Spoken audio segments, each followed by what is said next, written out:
जय हिंद। आप सभी जानते हैं कि हम लोग सीटेट सितंबर 2026 पेपर 2 एसएसटी कर रहे हैं, जिसमें एनसीईआरटी क्लास 6 to 8 हम लोग कवर कर रहे हैं। इसमें हम लोग क्लास 6 to 8 का भूगोल कंप्लीट कर लिया है। अगर आपने नहीं देखा है तो चैनल पे जाके महामैराथन पढ़ा है 3 साढ़े 3 घंटे का, आप देख सकते हैं। और उसके बाद हम लोग एनसीईआरटी का हिस्ट्री कवर कर रहे हैं 6 to 8, जिसमें हम लोग 4 वीडियो कर चुके हैं, 4 क्लास। आज का एक क्लास नंबर 5 है, यानी 5 नंबर क्लास है। एनसीईआरटी 2 पार्ट में आएगा। महामैराथन पार्ट में पार्ट 1 महामैराथन अपलोड हो गया है। पार्ट 2 महामैराथन जिस दिन अपलोड होगा उस दिन एनसीईआरटी 6 to 8 कंप्लीट हो जाएगा। ठीक है, इस तरह से चैप्टर बाय चैप्टर ये 5वां वीडियो है। ये वीडियो आपके लिए बेहद खास है। सभी सीटेट के नए पैटर्न के ऊपर बनाए गए प्रश्न हैं। जैसा कि सीटेट का ट्रेंड रहा है, हमने देखा कि 2026 फरवरी के एग्ज़ाम में जिस तरह से प्रश्न पूछा था उसी तरह से हम लोग प्रश्न कर रहे हैं। तो सीधे बिना किसी इधर उधर के बात के सीधे हम मुद्दे पे आते हैं, सीधे आज के प्रश्न पे। और प्रश्न आपके सामने स्क्रीन पे दिख रहा होगा आपको कि मुगल सम्राट शाहजहां, जिसका शासन काल रहता है 1627 से 1658, ठीक है ना। शाहजहां का टाइम पीरियड रहता है 1627 से 1658। उसके शासनकाल और उत्तराधिकार के संघर्ष के संदर्भ में निम्नलिखित कथन पर विचार करना है। और आपको बताना है कि दक्कन में शाहजहां के अभियान लगातार जारी रहे, क्या ये सही है। दूसरा कि 1657 और 58 में शाहजहां के पुत्रों के बीच उत्तराधिकार को लेकर झगड़ा शुरू हुआ, जिसमें औरंगजेब विजयी हुआ। तीसरा कि उत्तराधिकार संघर्ष में विजयी होने के बाद औरंगजेब ने दारा शिकोह समेत अपने तीनों भाइयों को मौत के घाट उतार दिया था। अब शाहजहां को क्या किया था, आगरा में कैद कर दिया था। अब आपको ये बताना है कि कौन सा विकल्प सही है। ध्यान रखिए मेरे भाई, सही विकल्प ऑप्शन नंबर डी है, यानी सभी कथन आपके सही हो जाते हैं। शाहजहां का बचपन का नाम खुर्रम था, ये ध्यान रखिएगा। और उसके शासनकाल को वास्तुकला या स्थापत्य कला का स्वर्ण युग कहा जाता है। किसके? शाहजहां के काल को वास्तुकला का स्वर्ण युग या स्थापत्य कला का स्वर्ण युग कहा जाता है। साथियों, शाहजहां ने अपने पत्नी मुमताज महल की याद में आगरा में विश्व प्रसिद्ध ताजमहल का निर्माण करवाया था।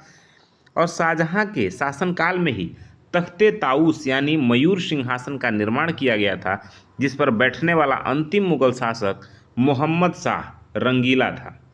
साथियों, ये भी ध्यान रखिएगा कि शाहजहां द्वारा बनाई गई कुछ प्रमुख इमारतों की बात करें तो जिसमें जामा मस्जिद जो कि दिल्ली में है, लाल किला जो दिल्ली में है, मोती मस्जिद जो आगरा में है, ये कुछ महत्वपूर्ण इमारतें उसके द्वारा बनवाई गई हैं। ठीक है ना। आगे अगले प्रश्न की तरफ बढ़ें तो अगला प्रश्न आपके सामने है। मुगल सम्राट औरंगजेब की नीतियों, विद्रोहों और दक्कन अभियानों के संबंध में निम्नलिखित कथन पर विचार कीजिए। पहला कथन है कि 1663 में उत्तर पूर्व में अहोमों की पराजय हुई, किंतु उन्होंने 1680 में पुनः विद्रोह कर दिया। दूसरा कि औरंगजेब ने मराठा सरदार शिवाजी का अपमान किया, जिसके बाद शिवाजी आगरा स्थित मुगल कैदखाने से भाग निकले। तीसरा कि 1685 में बीजापुर और 1687 में गोलकुंडा को मुगलों ने अपने राज्य में मिला लिया। अब इसका जो सही विकल्प होगा वो आपको बताना है। ध्यान रखिए मेरे भाई, सही विकल्प ऑप्शन नंबर डी हो जाएगा, यानी पहला, दूसरा और तीसरा ये सभी कथन सही हैं। ध्यान रखेंगे आप लोग। औरंगजेब को जिंदा पीर और शाही दरवेश, ठीक है ना, जिंदा पीर और शाही दरवेश कहा जाता है। तथा उसने अपने शासनकाल में क्या किया था मेरे भाई, तो संगीत पर प्रतिबंध लगा दिया था। औरंगजेब ने 1679 में पुनः जजिया कर लागू कर दिया था और सिखों के 9वें गुरु थे गुरु तेग बहादुर, उनकी हत्या करवा दी थी। साथ में ध्यान रखना है कि औरंगजेब के पुत्र राजकुमार अकबर ने उसके विरुद्ध विद्रोह किया था, जिसे मराठों और दक्कन की सल्तनत का सहयोग मिला था। चौथा कि औरंगजेब की मृत्यु 1707 ईस्वी में अहमदनगर में हुई थी और उसका मकबरा दौलताबाद महाराष्ट्र में स्थित है। ध्यान रखिएगा, कहाँ? दौलताबाद महाराष्ट्र में, औरंगजेब का। ठीक है ना। अगले प्रश्न की तरफ बढ़ते हैं। प्रश्न ये है मेरे भाई कि मुगलों के उत्तराधिकार की परंपरा के संबंध में निम्नलिखित कथन पर विचार कीजिए। प्रश्न है कि मुगल ज्येष्ठाधिकार के नियम में विश्वास करते थे, जिसके अनुसार ज्येष्ठ पुत्र ही अपने पिता के राज्य का उत्तराधिकारी होता था। और दूसरा कि उसके विपरीत उत्तराधिकार में वे सहदायद की मुगल और तैमूर वंशों की प्रथा को अपनाते थे, जिसमें उत्तराधिकार का विभाजन समस्त पुत्रों में कर दिया जाता था। देखिए मेरे भाई, इसका सही विकल्प ऑप्शन नंबर 2 हो जाएगा, यानी ऑप्शन नंबर बी हो जाएगा, यानी केवल दूसरा कथन सही है, पहला कथन गलत है। ठीक है ना, ध्यान रखिएगा, सभी पुत्रों में बराबर बराबर हिस्सा बांट दिया जाता था। अगले प्रश्न की तरफ चलते हैं। अगला प्रश्न है कि मुगल प्रशासनिक व्यवस्था में मनसबदार और जात की श्रेणियों के संदर्भ में निम्नलिखित कथनों पर विचार कीजिए। कथन पहला है कि मनसबदार शब्द का प्रयोग ऐसे व्यक्तियों के लिए होता था जिन्हें कोई मनसब यानी कोई सरकारी हैसियत अथवा पद मिलता था। दूसरा कि मनसबदार प्रणाली के जरिए एक पद, दूसरा वेतन और तीसरा सैन्य उत्तरदायित्व निर्धारित किए जाते थे। तीसरा कथन है कि 5000 जात वाले अभिजात का दर्जा 1000 जात वाले अभिजात से ऊंचा होता था। अब ध्यान रखिए मेरे भाई, अगर हम तीनों कथनों की बात करें तो इसका मतलब कि विकल्प डी हमारा सही हो जाएगा, यानी पहला, दूसरा और तीसरा सभी कथन हमारे सही हैं। ठीक है ना, ये ध्यान रखिएगा। देखिए, मनसबदारों को वेतन राजस्व एकत्रित करने वाली भूमि के रूप में होता था, जिन्हें जागीर कहते थे। ठीक है ना, अकबर के शासनकाल में 29 ऐसे मनसबदार थे जो 5000 जात की पदवी के थे, जबकि औरंगजेब के शासनकाल तक ऐसे मनसबदारों की संख्या बढ़कर 79 हो गई थी। जात पद से मनसबदार के पद और उसके वेतन का निर्धारण होता था, जबकि सवार पद से उसके द्वारा रखे जाने वाले घोड़ा और घुड़सवार सैनिकों की संख्या का पता चलता था। साथियों, मनसबदारी व्यवस्था की शुरुआत अकबर ने की थी, जो मंगोलों की दशमलव प्रणाली पर आधारित थी। ये आपको ध्यान रखना है। चलिए आगे बढ़ते हैं अगले प्रश्न की तरफ। प्रश्न ये है, मुगलों की राजस्व व्यवस्था, जब्त और जमींदार के संदर्भ में निम्नलिखित कथन पर विचार कीजिए। पहला कथन कि मुगलों की आमदनी का प्रमुख साधन किसानों की उपज से मिलने वाला राजस्व था। दूसरा कि अकबर के वित्त मंत्री टोंडरमल ने 10 साला, जो 1570 से 1580 के कालावधि के लिए कृषि पैदावार, कीमतों और कृषि भूमि का सर्वेक्षण किया था और इस व्यवस्था को जब्त कहा जाता था।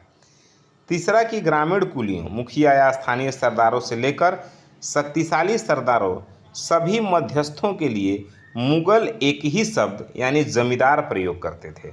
अब आपको बताना है कौन सा विकल्प सही है, तो ध्यान रखिए मेरे भाई, अगर हम सही विकल्प की चर्चा करें तो आपका ऑप्शन नंबर डी सही हो जाएगा, यानी पहला, दूसरा, तीसरा सभी कथन हमारे सही हो जाएंगे। ठीक है ना, जब्त प्रणाली के तहत प्रत्येक सूबे प्रांत को राजस्व प्रमंडलों में बांटा गया और प्रत्येक की हर फसल के लिए राजस्व दर की अलग सूची बनाई गई थी। इस प्रणाली को 10 साला प्रबंध भी कहा जाता था। ठीक है ना, या 10 साला प्रणाली, जिसे राजा टोंडरमल ने विकसित किया था। साथ में ध्यान रखिएगा कि अधिकांश स्थानों पर किसान ग्रामीण कुलीनों यानी मुखिया या स्थानीय सरदारों के माध्यम से कर या राजस्व चुकाते थे। ठीक है ना, मुगल काल में किसानों को रैयत या किसान कहा जाता था, जो जमीन जोतते और कर चुकाते थे। ठीक है ना, आगे बढ़िए अगले प्रश्न की तरफ। प्रश्न है मेरे भाई, बताइएगा कि अकबरनामा और आईने अकबरी के संबंध में निम्नलिखित कथनों पर विचार कीजिए।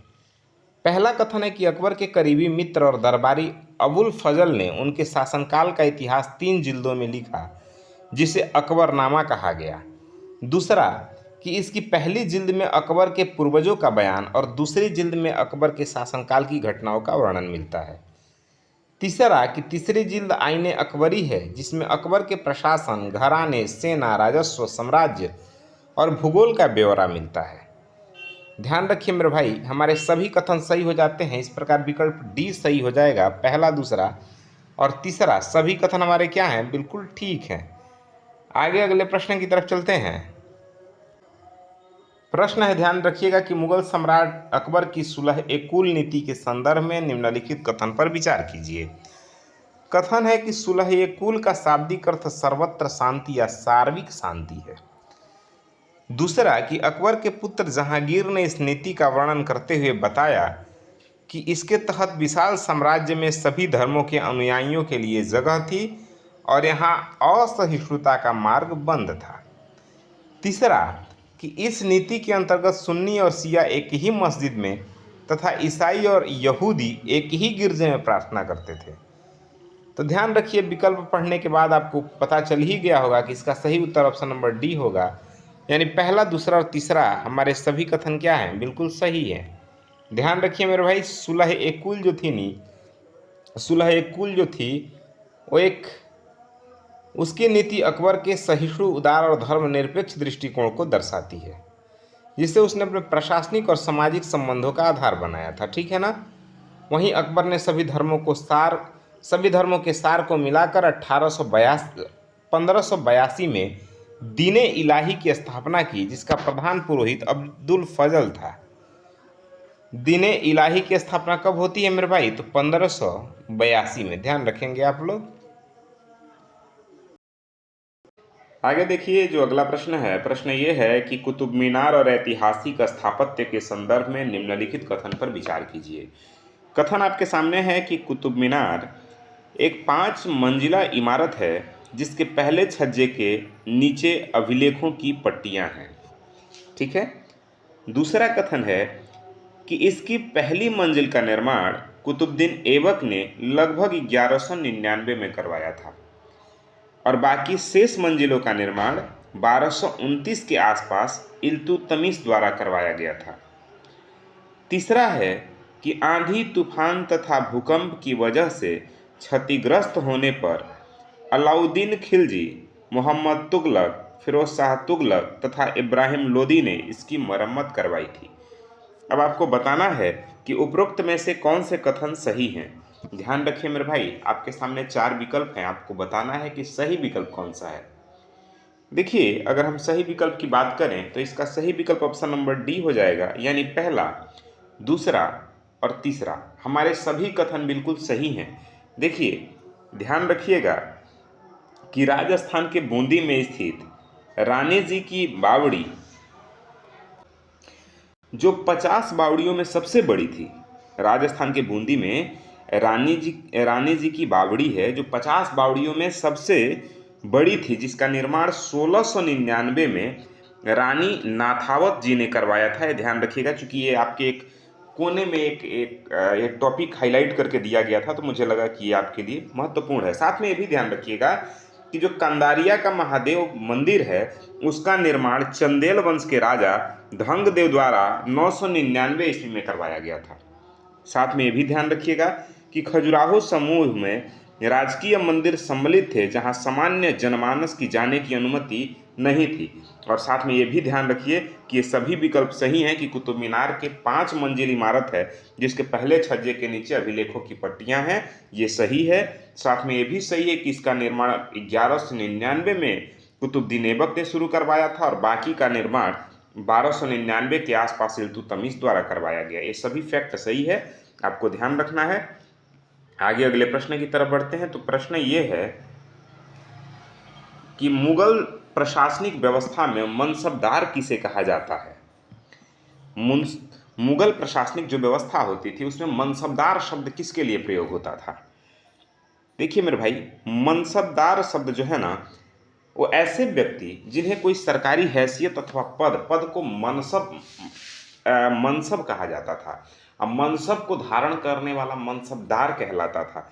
ठीक है, यानी जो भी सरकारी हैसियत प्राप्त व्यक्ति होता था, सरकारी ओहदे पर बैठा व्यक्ति होता था, उसे मनसबदार कहा जाता था। ये ध्यान रखिएगा, और उसे मनसब मिलता था। ठीक है ना।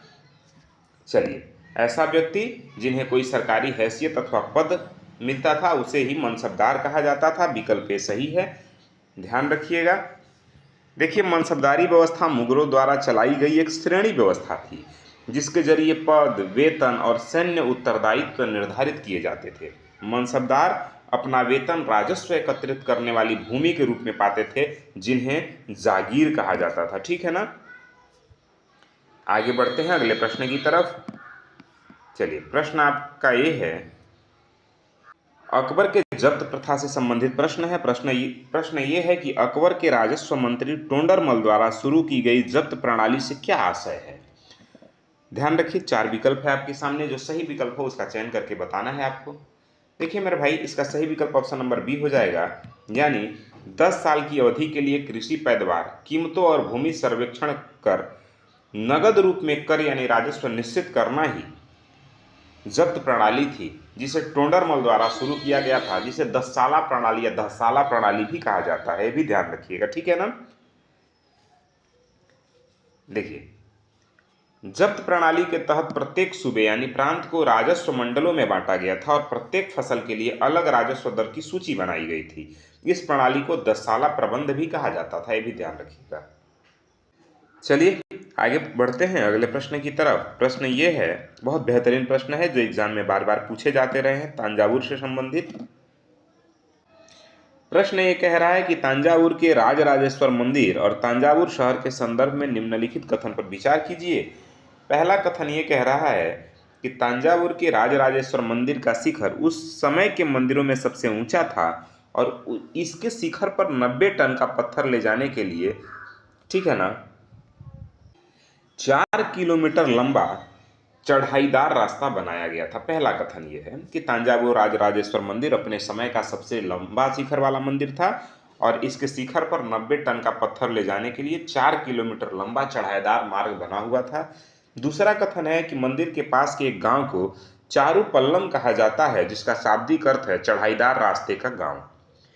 तीसरा कथन है कि चोल राजाओं की राजधानी तांजावुर थी, जिसके पास कावेरी नदी बहती है और इसका निकटवर्ती नगर उरैयूर है। अब आपको बताना है कि कौन से कथन सही है। निम्नलिखित कथनों को बताइए कि कौन से कथन सही हैं। ध्यान रखिए मेरे भाई, अगर सही कथन की हम चर्चा करें तो आपका विकल्प डी सही हो जाएगा, यानी ये बात बिल्कुल ठीक है कि उस समय राजराजेश्वर मंदिर अपने समय के मंदिरों में सबसे ऊंचा मंदिर था, उसका शिखर सबसे ऊंचा था और 90 टन का पत्थर ले जाने के लिए 4 किलोमीटर से ही चढ़ाईदार रास्ता बनाया गया था। और ये भी बात सही है कि इसके पास के गांव को चारूपल्लम कहा जाता है, जिसका मतलब होता है चढ़ाईदार मार्ग वाला गांव। साथियों, ये भी बात बिल्कुल ठीक है कि चोल राजाओं की राजधानी तांजावुर थी और उसी के पास कावेरी नदी बहती है और उसके निकटवर्ती जो नगर है उसे उरैयूर कहा गया है। ये सभी कथन बिल्कुल ठीक हैं, ध्यान रखिएगा मेरे भाई। साथ में ध्यान रखिएगा कि एक अभिलेख इस बात का संकेत मिलता है, एक अभिलेख में, कि इस मंदिर का निर्माण राजा राजदेव ने अपने देवता राजराजेश्वरम की उपासना हेतु किया था, ठीक है ना। चूंकि इस बात को आप हाईलाइट कर लीजिएगा क्योंकि ये प्रश्न आपके प्रीवियस ईयर में पूछे गए प्रश्न है कि तांजावुर राजराजेश्वर मंदिर का निर्माण किसने करवाया था, ठीक है ना, या राजराजेश्वर मंदिर कहाँ स्थित है। तो साथियों ये ध्यान रखिएगा कि एक अभिलेख से हमें प्राप्त होता है कि इस मंदिर का निर्माण राजा राजदेव ने अपने देवता राजराजेश्वर की उपासना हेतु किया था। तांजावुर एक मंदिर नगर का भी उत्तम उदाहरण है, ठीक है ना, क्योंकि मंदिर नगर नगरीकरण का एक अत्यंत महत्वपूर्ण प्रतिरूप प्रस्तुत करते हैं। साथियों, चोल साम्राज्य के दौरान मंदिर सिर्फ पूजा के स्थल नहीं हुआ करते थे, बल्कि वे आर्थिक, सामाजिक और सांस्कृतिक गतिविधियों के केंद्र भी हुआ करते थे, ये ध्यान रखना है, ठीक है ना। उस समय मंदिरों से राजाओं की ताकत का अनुमान लगाया जाता था। आगे बढ़ते हैं अगले प्रश्न की तरफ। तो प्रश्न आपके सामने ये है, बताइएगा कि मध्यकालीन वास्तुकला, मस्जिदों, शासकों और उपाधियों से जुड़े निम्नलिखित कथन पर विचार कीजिए। पहला है कि फारसी दरबारी इतिहासों में सुल्तान का वर्णन अल्लाह की परछाई के रूप में हुआ है। दूसरा कि दिल्ली एक मस्जिद के अभिलेख से पता चलता है कि अल्लाह ने अलाउद्दीन को शासक इसलिए चुना था क्योंकि उसमें अतीत के महान विधिकर्ताओं में मूसा और सुलेमान की विशिष्टताएं मौजूद थीं। तीसरा कि सुल्तान इल्तुतमिश ने दिल्ली एक कोहना के एकदम निकट एक विशाल तालाब का निर्माण करवाया, जिसे हौजे सुल्तानी या राजा का तालाब कहा जाता था। बताइए कौन से कथन सही है। ध्यान रखिए मेरे भाई, सही विकल्प ऑप्शन नंबर डी हो जाएगा, यानी ये सभी कथन हमारे बिल्कुल ठीक हैं। ये बात सही है कि फारसी दरबार इतिहासों में सुल्तान का वर्णन अल्लाह की परछाई के रूप में हुआ है, और ये भी बात ठीक है कि दिल्ली के एक मस्जिद के अभिलेख से हमें जानकारी मिलता है कि अल्लाह ने अलाउद्दीन को शासक इसलिए बनाया, इसलिए चुना था क्योंकि उसमें अतीत के महान विधिकर्ताओं मूसा और सुलेमान की विशेषताएं दिखाई देती थी। और ये भी कथन सही है कि सुल्तान इल्तुतमिश ने दिल्ली एक कोहना के एकदम निकट एक विशाल तालाब का निर्माण करवाया था, जिसे हौजे सुल्तानी या राजा का तालाब कहा जाता है। तो ये सभी कथन बिल्कुल हमारे सही हैं, ध्यान रखिएगा। फारसी शब्द आबाद और आबादी आब शब्द से निकला है, जिसका अर्थ पानी होता है। राजा अपनी शक्ति, धन संपदा और ईश्वर के प्रति निष्ठा के प्रदर्शन हेतु मंदिर का निर्माण करवाते थे।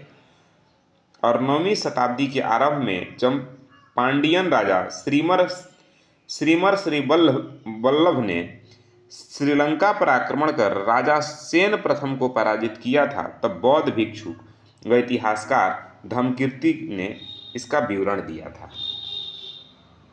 चलिए आगे बढ़ते हैं। देखिए सभी पॉइंट आपके एनसीईआरटी से लिए गए हैं, इसलिए सभी प्रश्न आपके लिए बेहद महत्वपूर्ण है मेरे भाई, ध्यान रखिएगा। अगला प्रश्न आपके सामने है, बताना है चोल मंदिर और मंदिर नगर से संबंधित है। प्रश्न है कि 11वीं शताब्दी के चोल मंदिरों और भारत के प्रमुख मंदिर नगरों के संबंध में निम्नलिखित में से कौन सा कथन सही नहीं है? बताइए कौन सा कथन सही नहीं है। 4 विकल्प है, पढ़िए और सही विकल्प का चयन करिए। देखिए मेरे भाई सही विकल्प ऑप्शन नंबर सी हो जाएगा, यानी मध्य प्रदेश में स्थित भीलस्वामिन यानी भीलसा या विदिशा और गुजरात में सोमनाथ मंदिर नगरों के प्रमुख उदाहरण नहीं है। ध्यान रखिए ये कथन सही नहीं है मेरे भाई, बाकी के सभी कथन सही हैं। यानी 11वीं शताब्दी के आरंभ में चोल राजा राजेंद्र प्रथम ने अपनी राजधानी में शिव मंदिर का निर्माण करवाया और इसमें विभिन्न पराजित शासकों से जब्त की गई उत्कृष्ट प्रतिमाएं स्थापित की। दूसरा कि मंदिर के कर्ता धर्ता मंदिर के धन को व्यापार और साहूकारी में लगाते थे, जिससे पुरोहित, पुजारी, कामगार, शिल्पी और व्यापारी मंदिर के आसपास बस गए, जिसमें मंदिर नगरों का विकास हुआ। तीसरा कथन भी सही है कि अजमेर यानी राजस्थान 12वीं शताब्दी में चौहान राजाओं की राजधानी था और आगे चलकर मुगलों के शासन में वह सूबा यानी मुख्यालय बन गया। ठीक है, तो ये ध्यान रखिए, ये विकल्प इसका सी सही हो जाएगा। देखिए यह कथन गलत क्यों है? क्योंकि भीलस्वामिन, विदिशा और सोमनाथ भारत के सबसे प्रमुख प्राचीन और मध्यकालीन मंदिर नगरों के उदाहरण है मेरे भाई। साथ में आपको ये भी ध्यान रखना है कि तमिलनाडु में कांचीपुरम तथा मदुरई और आंध्र प्रदेश में तिरुपति अन्य महत्वपूर्ण मंदिर नगर हैं। वृंदावन उत्तर प्रदेश और तिरुवन्नमलाई तमिलनाडु ऐसे नगरों के उदाहरण हैं जो धीरे धीरे धार्मिक स्थलों से नगरों के रूप में विकसित हो गए। ठीक है, चलिए आगे बढ़ते हैं अगले प्रश्न की तरफ। देखिए अगला प्रश्न यह है कि विजयनगर साम्राज्य और इसकी प्रशासनिक विशेषताओं के बारे में आपको निम्नलिखित कथन दिए गए हैं, उस पर विचार करना है। कथन है कि विजयनगर के शासकों ने अपनी राजधानी, जो कि उनकी राजधानी हम्पी थी, वो हम्पी के पास एक विशाल जलाशय और सिंचाई व्यवस्था का विकास किए थे। दूसरा कि राय और नायक साम्राज्य के प्रमुख सैन्य कमांडर होते थे जो किले पर नियंत्रण रखते थे। तो बताइए कौन सा विकल्प सही होगा, आपको ये बताना है। ध्यान रखिए मेरे भाई, इसका सही विकल्प ऑप्शन नंबर सी हो जाएगा, यानी पहला और दूसरा दोनों कथन क्या है, बिल्कुल सही है। आगे बढ़ते हैं। देखिए अगर हम बात करें विजयनगर साम्राज्य की, तो विजयनगर साम्राज्य की स्थापना होती है 1336 ईस्वी में। हरिहर और बुक्का नाम के 2 भाइयों ने तुंगभद्रा नदी के तट पर इस साम्राज्य का विस्तार किया, स्थापना किया। इस साम्राज्य की राजधानी हम्पी थी, जो वर्तमान में कर्नाटक राज्य में स्थित है, और इसे यूनेस्को विश्व धरोहर स्थल की सूची में शामिल किया गया है। साथियों, विजयनगर के सबसे महान शासक हुए राजा कृष्णदेव राय। ठीक है ना, राजा कृष्णदेव राय थे जो तुलु वंश से संबंधित थे, और इनकी प्रसिद्ध कृति एक लिखी हुई तेलुगु भाषा में एक पुस्तक थी, किताब थी, अमुक्त माल्याद। ठीक है ना, ध्यान रखिएगा। आगे बढ़ते हैं अगले प्रश्न की तरफ। ये सभी एनसीईआरटी में इसका जिक्र किया गया है। प्रश्न है कि वास्तुकला, मुगल वास्तुकला, बाग और शाहजहां के सिंहासन के संदर्भ में निम्नलिखित कथन पर विचार कीजिए। आइए कथनों पर हम विचार करते हैं। ध्यान रखिए मेरे भाई, कथन है कि मुगलों के अधीन वास्तुकला अधिक जटिल हो गई तथा बाबर, हुमायूं, अकबर, जहांगीर और विशेष रूप से शाहजहां की वास्तुकला में व्यक्तिगत रुचि रही थी। दूसरा कथन है कि शाहजहां बादशाह के सिंहासन के पीछे पित्रारा दूरा, जिसे पित्रोदा कहते हैं, के जड़ काम की एक श्रृंखला बनाई गई थी जिसमें पौराणिक यूनानी देवता ऑफियस को वीणा बजाते हुए चित्रित किया गया था। ठीक है ना। पित्रा दौरा भी कहीं कहीं कहा जाता है, ठीक है ना। तो पित्रा दूरा, ठीक है, ध्यान रखिए। पित्रा दौरा का अर्थ उत्कीर्ण संगमरमर अथवा बालू पत्थर पर रंगीन ठोस पत्थरों को दबाकर बनाए गए सुंदर तथा अलंकृत नमूने हैं।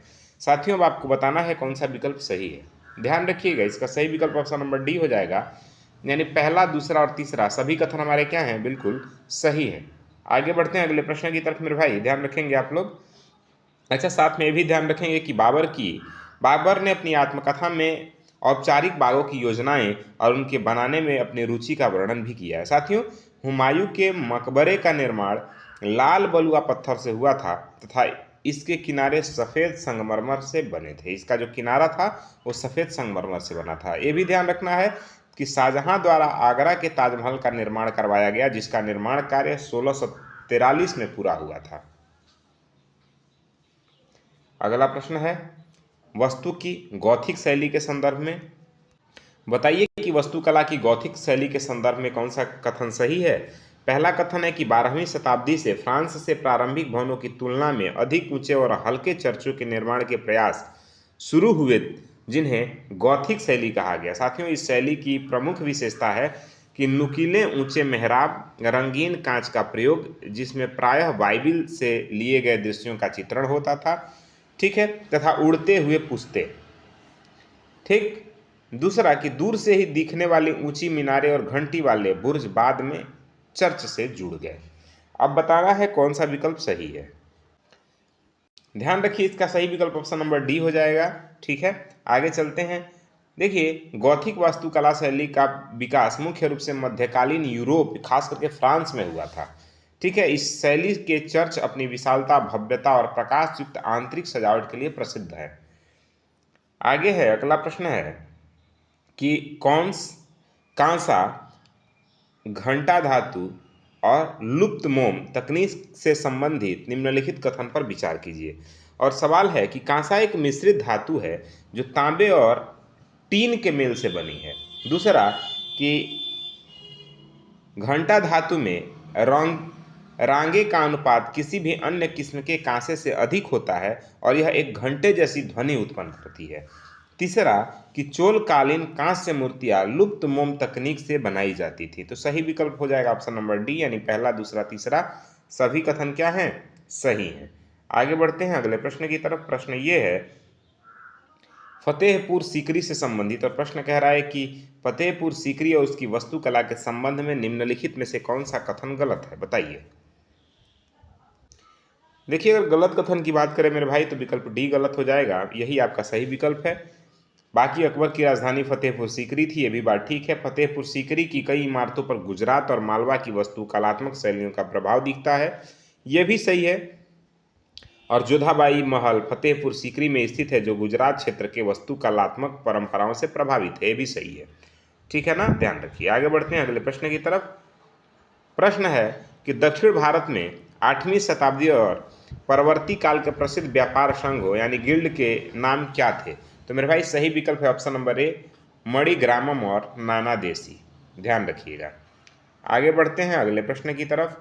तो अगला प्रश्न है कि निम्नलिखित कथन पर विचार कीजिए। कथन है कि वीदर के शिल्पकार तांबे और चांदी में जड़ाई के काम के लिए प्रसिद्ध थे, जिसे वीदरी कहा जाता था। दूसरा कि सिलियार या कैकोलार समृद्धशाली बुनकर समुदाय थे जो मंदिरों को भारी दान दक्षिणा दिया करते थे।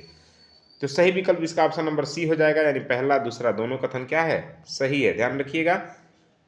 अगला प्रश्न है कि विजयनगर साम्राज्य की स्थापना कब और किस नदी के घाटी में हुई थी। तो सही विकल्प हो जाएगा ऑप्शन नंबर ए, 1336 ईस्वी में कृष्णा और तुंगभद्रा नदी के घाटी में। ठीक है ना, ध्यान रखेंगे। आगे बढ़ते हैं अगले प्रश्न की तरफ।